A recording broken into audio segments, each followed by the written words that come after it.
Hi, I'm Caio Sampaio, and I'm a career expert and certified professional resume writer. And today I'll be showing you how to list references on a resume and whether you should even put them there to begin with.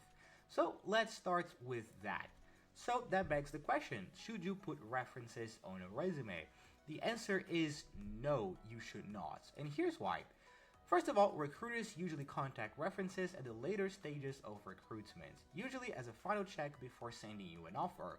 So sharing them at the beginning of the process is just unnecessary. Second, references take up space. It's important to remember that a resume should be no longer than 2 pages, so don't waste any space with information that is not absolutely crucial right now. And last but not least, the resume is a document that should be all about you and your accomplishments, so let's not take the spotlights away from that. Also, there is no need for you to include the famous line saying that references are available upon request, as doing so is just redundant. The recruiters already know they can request references if they want to, so there's no need for you to say it. But what if the job ad specifically asks you for references? Well, that can happen.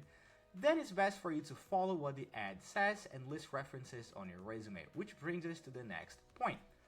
Let's learn how to list references on a resume. And here's an example you can follow of references on a resume, and how to create something like this. Well, you just need to follow the following steps. First, jump to a new page, then create a header saying references. Include the reference's name, job title, company, and contact information. And there is no rule as to how many references you should have, but it's best to aim for something between 3 and 5 references. And it's important to choose them very carefully. So, how do you choose references for your resume? Let's see all about that. A reference should be someone familiar with your work, so someone like a former manager, a former coworker, a professor, or a mentor, something like that.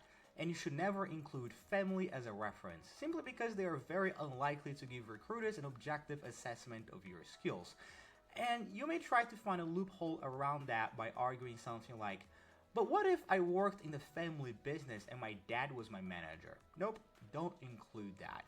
And now that you know who should be a reference on your resume, let's get to the next step. Let's see how to request a reference for your resume. That's pretty easy. It's best to do it in person, but if that's impossible for some reason, contact them by phone or email. And make your request clear, and be sure to confirm their contact information to avoid the possibility of recruiters thinking you're lying because they cannot contact your reference. And if you'd like to read more insights on how to list references on a resume, be sure to read our full article on the topic, written by a certified professional resume writer. The link is in the description of this video. But let's face it, references are only a small part of your resume. There's no point in getting a reference from the president himself if your resume is terrible. So to ensure your resume will be perfect, you can use the Zeti Resume Builder. It's an online tool that gives you professional advice tailored to your career as you write your resume. For example, this is where you write about your professional experience. You just need to share your job title, and the Zeti Resume Builder automatically generates many suggestions that you can use. So be sure to try to use the Zeti Resume Builder. The link is in the description of this video. Also, be sure to like this video if it was informative, and to subscribe to the Zeti YouTube channel to get more videos that will help you write a perfect resume. Take care, and until next time, Caio Sampaio signing out.